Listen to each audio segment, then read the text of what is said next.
Hello students, ये savings और investment trends का सेकंड पार्ट है। हमने लास्ट पार्ट में बात की थी कि इन्वेस्टमेंट के ट्रेंड्स किस तरीके से हैं। अब हम सेविंग्स पर आते हैं। सेविंग किसे कहते हैं?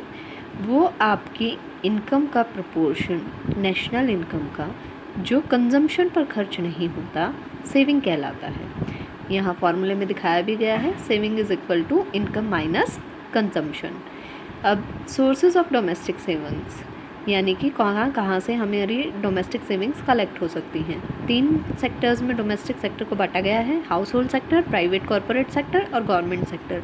हाउस होल्ड सेक्टर में हम नॉर्मल फैमिलीज़ या जो नॉन प्रॉफिट इंस्टीट्यूशंस हैं या जो भी बिजनेस यूनिट्स हैं जो कि कॉरपोरेट नहीं हैं, तो वो सारे हाउस होल्ड सेक्टर्स में काउंट होते हैं।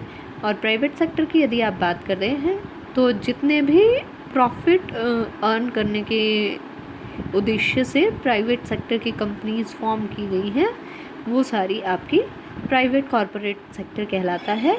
और उसमें हम टोटल प्राइवेट सेक्टर की सेविंग्स की बात करते हैं। प्राइवेट सेक्टर की सेविंग प्रॉफिट का वो पार्ट है जो कि डिस्ट्रीब्यूट नहीं होता शेयर होल्डर्स के बीच में। गवर्नमेंट या पब्लिक सेक्टर सेविंग्स, इस सेक्टर में वो सारी सेविंग्स आ जाती हैं जो गवर्नमेंट द्वारा की जाती हैं। गवर्नमेंट के किसी भी डिपार्टमेंट, कॉरपोरेशन जैसे रेलवे, पोस्ट, टेलीग्राफ के द्वारा की जाती है। यदि आप ध्यान से देखेंगे तो नीचे टेबल में दिखाया गया है ग्रॉस डोमेस्टिक सेविंग्स 1950-51 से शुरू कर 2015-16 तक दिखाया गया है। 3-4 कॉलम्स अलग अलग डिपिक्ट कर रहे हैं हाउस होल्ड सेविंग्स को, प्राइवेट सेक्टर सेविंग को और पब्लिक सेक्टर सेविंग को। लेकिन ये करोड़ में फिगर्स हैं, रुपीज़ में फिगर्स हैं, तो हम इन फिगर्स पर फोकस नहीं करेंगे। हम फोकस करेंगे लास्ट कॉलम पर। लास्ट कॉलम में क्या दिखाया गया है? Rate of gross domestic savings as a percentage of GDP. तो परसेंटेज की फॉर्म में दिखाया गया है। यहाँ हम देख सकते हैं 1950-51 में 8.9% ग्रॉस डोमेस्टिक सेविंग थी और 15-16 में ये बढ़कर 32.3% हो गई। तो हमें सेविंग्स में इंक्रीज़ देखने को मिला। नेक्स्ट टेबल में आपके ग्रॉस कैपिटल फॉर्मेशन दिखाया गया है। 1950-51 में ग्रॉस कैपिटल फॉर्मेशन कितना है? 8.7%। और 15-16 में ये बढ़कर कितना हो गया? 33.3%। यहाँ हम देख सकते हैं कि ग्रॉस डोमेस्टिक सेविंग हमारी 8.9% थी, जबकि कैपिटल फॉर्मेशन 8.7 था, यानी कि सेविंग ज़्यादा थी और कैपिटल फॉर्मेशन कम था। बाद में ये बढ़कर 15-16 में आपकी डोमेस्टिक सेविंग्स हैं जो वो 32.3 हो गई, जबकि ग्रॉस कैपिटल फॉर्मेशन 33.3 हो गया। ग्रॉस कैपिटल फॉर्मेशन ज़्यादा है अगर आपकी डोमेस्टिक सेविंग से, तो आप कह सकते हैं कि ये गवर्नमेंट के फिजिकल डेफिसिट के कारण भी हो सकता है। फिजिकल डेफिसिट मतलब कि गवर्नमेंट एक्सपेंडिचर ज़्यादा कर रही है और गवर्नमेंट की इनकम कम है, जिसके कारण कैपिटल फॉर्मेशन कंपैरेटिवली ज़्यादा हो पा रहा है। और यदि दूसरी तरफ, जैसा कि पहले दिखाया गया है 1950-51 में, अगर आपका कैपिटल फॉर्मेशन कम है और डोमेस्टिक सेविंग की रेट ज़्यादा है, इसका मतलब आप अपनी सारी की सारी सेविंग्स को कहाँ कन्वर्ट नहीं कर पा रहे हैं? इन्वेस्टमेंट में, जो किसी भी इकनॉमी के लिए ज़्यादा अच्छा नहीं होता। सेविंग और इन्वेस्टमेंट रेट अलग अलग प्लान्स में क्या रही हैं? 12th 5-year प्लान की बात करें, सेविंग रेट रही है 33.6 और इन्वेस्टमेंट रेट रही है 38.8। तो ये अलग अलग प्लान्स में आपके दिखाई हैं। उसके बाद हम बात करते हैं determinants of saving and investment या factors affecting saving and investment. कौन कौन से फैक्टर्स हैं जो सेविंग और इन्वेस्टमेंट को अफेक्ट करते हैं? सबसे पहला और इम्पॉर्टेंट फैक्टर है rate of interest. Rate of interest, saving अगर ज़्यादा है तो सेविंग को प्रमोट करेगा, यानी कि रेट ऑफ इंटरेस्ट और सेविंग में कैसा रिलेशन है? पॉजिटिव रिलेशन है। जबकि इन्वेस्टमेंट और रेट ऑफ इंटरेस्ट में नेगेटिव रिलेशन है। यदि हायर रेट ऑफ इंटरेस्ट होगा तो लोग कम लोन्स लेना चाहेंगे और कम इन्वेस्टमेंट करना चाहेंगे। फिर नेक्स्ट फैक्टर है आपका गवर्नमेंट पॉलिसीज़। गवर्नमेंट पॉलिसीज़ अगर लिबरल पॉलिसीज़ हैं, गवर्नमेंट इन्वेस्टमेंट को प्रमोट करना चाहती है, एक लिबरल एनवायरनमेंट क्रिएट करती है, तो इन्वेस्टमेंट कंपैरेटिवली ज़्यादा हो सकता है। Government spending on infrastructure, government की स्पेंडिंग जो भी हो रही है इंफ्रास्ट्रक्चर पर, रोड्स बना रही है, डैम्स बना रही है, पावर इरिगेशन की फैसिलिटीज़ को क्रिएट कर रही है, तो ऐसे में क्या होता है कि इन्वेस्टमेंट इंक्रीज़ होती है और इससे गवर्नमेंट तो एक्सपेंडिचर कर ही रही है इंफ्रास्ट्रक्चर पर, वो तो एक इन्वेस्टमेंट है ही है, बल्कि बेटर इंफ्रास्ट्रक्चर के कारण आपका प्राइवेट सेक्टर भी और ज़्यादा इंक्लूड होना चाहेगा और ज़्यादा इन्वेस्टमेंट करना चाहेगा। फिर है रिसर्च एंड टेक्नोलॉजिकल एडवांसमेंट। अगर आपकी कंट्री में बेटर टेक्नोलॉजी है, बेटर मेथड्स ऑफ प्रोडक्शन है, तो आपकी कॉस्ट ऑफ प्रोडक्शन कम आएगी, और यदि कॉस्ट ऑफ प्रोडक्शन कम आएगी तो आप प्रॉफिट ज़्यादा कमा सकते हैं, और ज़्यादा प्रॉफिट से और इन्वेस्टमेंट को अट्रैक्ट किया जाता है। बैंकिंग फैसिलिटीज़, अगर यहाँ पर बैंकिंग फैसिलिटीज़ किसी भी कंट्री में अच्छी होंगी तो सेविंग्स को मोबिलाइज़ किया जा सकेगा और फर्दर इन्वेस्टमेंट में कन्वर्ट किया जा सकता है। तो जितनी ज़्यादा बैंकिंग फैसिलिटीज़ हैं उतनी ज़्यादा इन्वेस्टमेंट बढ़ सकती है। Developed capital market, capital market आपका अच्छा होना चाहिए, लेकिन बहुत सारी अंडर डेवलप्ड कंट्रीज़ में स्पेशली कैपिटल मार्केट अच्छे नहीं होते, वहाँ पर स्कैम्स होते रहते हैं, और यदि कैपिटल मार्केट अच्छा नहीं है तो कोई भी प्राइवेट सेक्टर इन्वेस्ट नहीं करना चाहेगा ऐसे कंट्री में, और अपने फंड्स को सिक्योर वहाँ महसूस नहीं करते, तो वो हेजिटेट करते हैं इन्वेस्ट करने में। टैक्स इंटेंसिव्स ऑन सेविंग्स, यदि कोई सेविंग कर रहा है तो गवर्नमेंट उसे मोटिवेट कर सकती है सेविंग्स के लिए, कैसे? टैक्स में इंसेंटिव्स देकर। यदि सेविंग्स ज़्यादा करने पर टैक्स कम लगेगा तो लोग प्रमोट होंगे और ज़्यादा सेव करेंगे। इसी तरीके से गवर्नमेंट अलग अलग स्कीम्स के थ्रू इनकरेज करती है इन्वेस्टमेंट को भी। कहाँ? कैपिटल मार्केट में। तो टैक्स इंटेंसिव्स के थ्रू आप सेविंग्स को इंक्रीज़ कर सकते हैं। फिर हम आगे बात करते हैं causes of low rate of capital formation in India, कि कैपिटल फॉर्मेशन इंडिया में कम क्यों है, कम इन्वेस्टमेंट क्यों है, कम कैपिटल क्यों है। पहला फैक्टर है vicious circle of poverty. India एक अंडर डेवलप्ड इकनॉमी है और यहाँ पर विशियस सर्कल ऑफ पुअर्टी पाया जाता है, मतलब एक देश गरीब है क्योंकि वो गरीब है। हाँ, पहले हमारे पास यहाँ पर इनकम नहीं है, इनकम नहीं है तो हमारी सेविंग्स कम है, सेविंग्स कम है तो इन्वेस्टमेंट कम है, इन्वेस्टमेंट कम है तो फर्दर प्रोडक्शन कम हो पाता है, और प्रोडक्शन कम होगा तो फिर से इकनॉमी में कम इनकम जनरेट होगी। तो हम विशियस सर्कल ऑफ पुअर्टी में फंसे रहते हैं, जिसके कारण यहाँ पर कैपिटल फॉर्मेशन या इन्वेस्टमेंट कम रहती है। दूसरा, लो पर कैपिटल इनकम। हमारे यहाँ पर कैपिटल इनकम भी काफ़ी लो है, चाहे एग्रीकल्चर की बात करें, चाहे इंडस्ट्री की बात करें, डिफरेंट प्रोडक्शन सेक्टर्स की बात करें, इंडिया कंपैरेटिवली लो पर कैपिटल इनकम अर्न करता है, और ज़्यादातर जो इनकम है वो कंजम्पशन पर स्पेंड कर दी जाती है, तो कैपिटल फॉर्मेशन के लिए बहुत कम बचता है।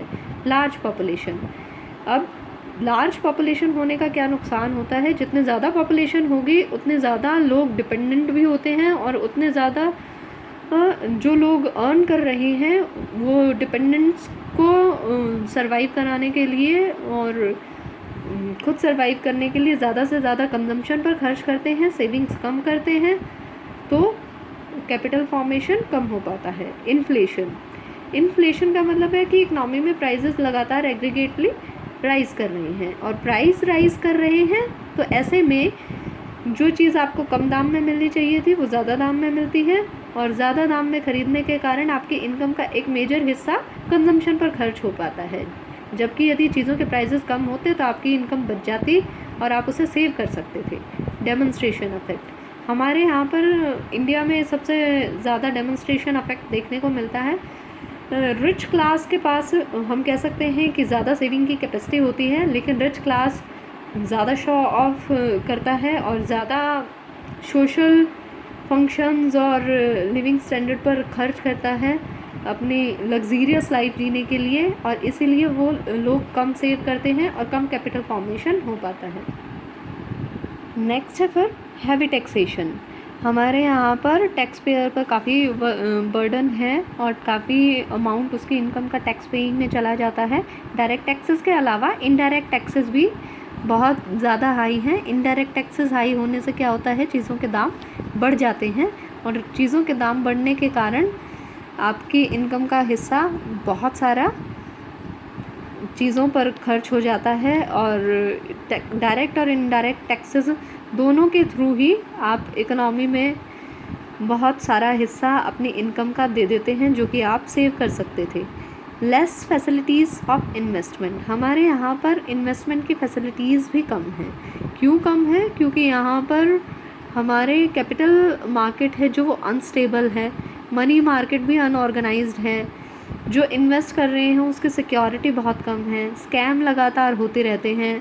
ऐसे में कोई भी अच्छा इन्वेस्टर अपने फंड्स को सिक्योर महसूस नहीं करता और इन्वेस्टमेंट नहीं करना चाहता। Lack of financial institutions, banking services काफ़ी इम्प्रूव हुई हैं पहले से यदि हम देखें, लेकिन फिर भी आज भी भारत के बहुत सारे रूरल एरियाज़ ऐसे हैं जहाँ पर बैंकिंग ब्रांचेस अवेलेबल ही नहीं हैं। अवेलेबल हैं तो वहाँ पर सारी फैसिलिटीज़ फाइनेंस की अवेलेबल नहीं हैं। ऐसे में सेविंग्स को मोबिलाइज़ करना एक चैलेंज है। लैक ऑफ डिमांड, इंडिया एक पुअर कंट्री है, यहाँ पर बहुत लिमिटेड डिमांड है क्योंकि लोगों की इनकम बहुत लिमिटेड है, एम्प्लॉयमेंट बहुत लिमिटेड है, डिपेंडेंट लोग ज़्यादा हैं और इसीलिए लैक ऑफ सेविंग देखने को मिलती है। Lack of able entrepreneurs, entrepreneur वो होता है जो सारे फैक्टर्स ऑफ प्रोडक्शन को अरेंज करता है और प्रोडक्शन करता है, रिस्क लेता है ह्यूज। हमारे यहाँ पर जितने भी एंटरप्रेन्योर हैं वो ज़्यादातर छोटे छोटे उद्योगों में लगे हुए हैं। कम, बहुत ही रेयर एंटरप्रेन्योर ऐसा देखने को मिलेगा जो लार्ज इंडस्ट्रीज़ में इन्वॉल्व हो, जो ह्यूज रिस्क ले सकता है। तो ऐसे में आपके पास रिस्क टेकिंग एंटरप्रेन्योर्स की शॉर्टेज हो जाती है, जिसके कारण भी आपको कैपिटल फॉर्मेशन में प्रॉब्लम आती है। लैक ऑफ इंफ्रास्ट्रक्चर, ट्रांसपोर्ट की, बैंकिंग की या फिर इलेक्ट्रिसिटी की फैसिलिटीज़ जब तक अवेलेबल नहीं होंगी तब तक कोई भी प्राइवेट सेक्टर इन्वेस्ट नहीं करना चाहता है। तो हमें इन सारी सर्विसेज को इम्प्रूव करने की बहुत ज़रूरत है। Less saving in private corporate sector, private corporate sectors में क्या प्रॉब्लम है कि मिसयूज़ ऑफ फंड्स होता है, हायर डिविडेंड्स पे किए जाते हैं, हायर रिन्यूमरेशन पे किए जाते हैं, बहुत ज़्यादा एक्सपेंसेस किए जाते हैं। तो इन सब चीज़ों के कारण क्या प्रॉब्लम होती है कि प्राइवेट सेक्टर में सेविंग्स जनरेट नहीं हो पाती, जबकि प्राइवेट कॉरपोरेट सेक्टर एक बहुत बड़ा योगदान दे सकता है सेविंग्स में। Low profitability in public sector units, public sector units में ज़्यादातर करप्शन के कारण भी प्रॉब्लम पाई जाती है, प्रॉफिटेबिलिटी लो पाई जाती है, मैनेजर्स एफिशिएंट नहीं हैं, पॉलिटिकल इंटरफेरेंस रहता है और ओवर स्टाफिंग की प्रॉब्लम, बहुत सारे ऐसे इश्यूज़ के कारण पब्लिक सेक्टर यूनिट्स जो कि एक इम्पॉर्टेंट कंट्रीब्यूटर हो सकते हैं आपकी सेविंग्स में, वहाँ पर प्रॉफिटेबिलिटी लो पाई जाती है और सेविंग्स भी लो पाई जाती हैं। अब हम बात करेंगे कि कौन से सजेशंस हैं जिसके कारण हम रेट ऑफ सेविंग्स या इन्वेस्टमेंट को इम्प्रूव कर सकते हैं। पहला है एक्सपेंशन ऑफ बैंकिंग इंस्टीट्यूशंस। हमने ऊपर पहले कारण डिस्कस किए हैं, अब यदि हम इन कारणों को रिमूव कर पाएँ तो हमारे यहाँ पर रेट ऑफ सेविंग और इन्वेस्टमेंट बेटर होगी। तो बैंकिंग इंस्टीट्यूशंस हमने बात की कि पहले से इम्प्रूव हुई हैं, लेकिन रूरल एरियाज़ में आज भी बहुत सारे एरिया ऐसे हैं जहाँ पर बैंकिंग फैसिलिटीज़ अवेलेबल नहीं है। तो हमें ऐसे एरियाज़ पर बैंक्स की ज़्यादा से ज़्यादा ब्रांच खोल। अर्बन एरिया में तो लोग दूसरा पॉइंट है कि special drive to promote rural savings. Urban area में तो लोग फिर भी थोड़े से हम कह सकते हैं अवेयर होते हैं, कुछ पार्ट को सेव करना चाहते हैं, लेकिन रूरल सेविंग्स को मोबिलाइज़ करना अपने आप में बड़ी समस्या है। तो सबसे ज़्यादा फोकस हमें रूरल एरियाज़ पर करना चाहिए और रूरल एरियाज़ में सेविंग को मोबिलाइज़ करने के लिए हमें वहाँ सबसे पहले बैंकिंग फैसिलिटीज़ अवेलेबल करानी होंगी और कोऑपरेटिव बैंक्स या मोर बैंक ब्रांच खोली जा सकती हैं। वहाँ पर डिफरेंट टाइप की इंश्योरेंस स्कीम्स को इंट्रोड्यूस करना होगा। थ्रू डिफरेंट मेथड्स हमें रूरल सेविंग्स को प्रमोट करना होगा। मोर टैक्सेस ऑन लग्जरीज़, अब हमने बात किया कि रिच क्लास ज़्यादा सेव कर सकती है, लेकिन वो डेमोन्स्ट्रेशन इफेक्ट उन पर हावी होता है और लग्जीरियस गुड्स पर ज़्यादा खर्च करते हैं। तो ऐसे में हमें ज़रूरत है कि हम लग्जीरियस गुड्स पर ज़्यादा से ज़्यादा टैक्स लगाएं और इस फिजूल खर्ची को थोड़ा सा कंट्रोल कर पाएँ, जिससे हमारे टैक्स कलेक्शन में भी इम्प्रूवमेंट होगी। Efficient management of public enterprises, क्योंकि पब्लिक इंटरप्राइजेज़ में मैनेजमेंट एफिशिएंट नहीं होता है, बहुत सारे अनप्रोडक्टिव एक्सपेंसेस होते हैं, ओवर स्टाफिंग की प्रॉब्लम होती है। तो हमें ऐसे में यदि हम पब्लिक इंटरप्राइजेज़ को एफिशिएंटली मैनेज कर सकते हैं तो पब्लिक इंटरप्राइजेज़ भी बहुत सारे जो लॉसेस में चल रहे हैं प्रॉफिट कमा सकते हैं और वहाँ से भी हम सेविंग्स के सोर्स को आगे ला सकते हैं। कंट्रोल ऑन पॉपुलेशन को कंट्रोल करना इंडिया के लिए सबसे बड़ा चैलेंज है, क्योंकि पॉपुलेशन एक्सप्लोजन के फेज से हम निकल रहे हैं और यदि पॉपुलेशन लगातार बढ़ती रहेगी तो इनकम कितनी ही बढ़ जाए, साथ में कंजम्पशन बहुत ज़्यादा बढ़ जाती है, जिसके कारण हम सेव नहीं कर पाएंगे। टेक्निकल और प्रोफेशनल एजुकेशन, हमारे यहाँ पर जो एजुकेशन का सिस्टम है उसमें टेक्निकल और प्रोफेशनल एजुकेशन को बहुत कम तवज्जो दी जाती है। लेकिन यदि हमें ह्यूमन कैपिटल फॉर्मेशन करना है, हमें प्रोडक्टिविटी बढ़ानी है, तो हमें इन पहलुओं पर फोकस करना होगा। हमें स्किल्ड लेबर को क्रिएट करना होगा, हमें स्किल्ड प्रोफेशनल्स को क्रिएट करना होगा और हम ऐसा करने के कारण ऑप्टिमम यूटिलाइजेशन कर पाएंगे नेचुरल रिसोर्सेज का।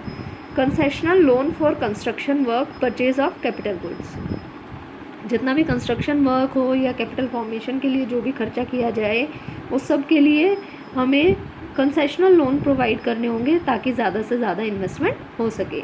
Reduction in import duty for capital goods, हमें क्या करना चाहिए कि जो भी कैपिटल गुड्स बेहतर हैं, बेहतर टेक्निक के साथ हैं और यदि कोई उन्हें इंपोर्ट करना चाह रहा है तो उस पर लगने वाली इंपोर्ट ड्यूटी को कम कर देना चाहिए ताकि वो कंपैरेटिवली कम प्राइस में उस बंदे को अवेलेबल हो सके। स्ट्रेंथनिंग इंफ्रास्ट्रक्चर, गवर्नमेंट को इंफ्रास्ट्रक्चर को डेवलप करना होगा। रोड्स, पावर्स, रेलवे, ये गवर्नमेंट की जिम्मेदारी है इन सब चीज़ों को प्रमोट करना और इन सब चीज़ों को प्रमोट करने से ही और ज़्यादा इन्वेस्टमेंट को यहाँ पर इनवाइट किया जा सकता है। Control on demonstration tendencies, rich class की डेमोन्स्ट्रेशन टेंडेंसीज़ को कंट्रोल करना होगा और हम यदि इस चीज़ को कंट्रोल कर पाते हैं तो बहुत सारे पैसा जो हमारा अनप्रोडक्टिव चीज़ों पर खर्च हो रहा है वो सेविंग्स में कन्वर्ट हो सकता है और सेविंग्स फर्दर इन्वेस्टमेंट में कन्वर्ट हो सकती हैं। Reduction in non development expenditures, दो तरीके के एक्सपेंडिचर होते हैं, डेवलपमेंट एक्सपेंडिचर और नॉन डेवलपमेंट एक्सपेंडिचर। हमें नॉन डेवलपमेंट एक्सपेंडिचर्स को कम करना होगा क्योंकि इनसे फर्दर किसी भी इनकम को जनरेट नहीं किया जा सकता। ये एक्सपेंडिचर वहीं के वहीं ख़त्म हो जाते हैं, जैसे डिफेंस का एक्सपेंडिचर और सब्सिडीज़। प्राइस स्टेबिलिटी, हमें जो लगातार प्राइजेस इन्फ्लेट हो रहे हैं उनको कंट्रोल करना होगा ताकि लोग अपनी आय का ज़्यादा हिस्सा कंजम्पशन पर खर्च करने के बजाय सेव कर पाएँ और इन्वेस्टमेंट इंक्रीज़ हो सके। लिबरल इकोनॉमिक पॉलिसीज़ अपनानी होंगी गवर्नमेंट को ताकि प्राइवेट सेक्टर को एक इंसेंटिव मिले ज़्यादा सेविंग और इन्वेस्टमेंट के लिए।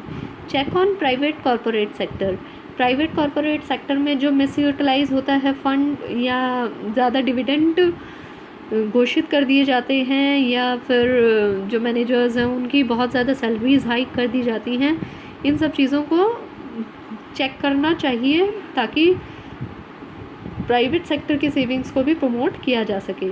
Imposing agricultural income tax, agriculture पर इनकम टैक्स नहीं लगाया जाता लेकिन बहुत सारे फार्मर्स ऐसे हैं जो बहुत बड़ी लैंड पर एग्रीकल्चर कर रहे हैं या एग्रीकल्चर के थ्रू बहुत ज़्यादा इनकम जनरेट कर रहे हैं। ऐसे रिच फार्मर्स को गवर्नमेंट को टैक्स करना चाहिए जिससे टैक्स कलेक्शन इम्प्रूव हो सके और फर्दर सेविंग और इन्वेस्टमेंट भी इम्प्रूव किए जा सके। Thank you.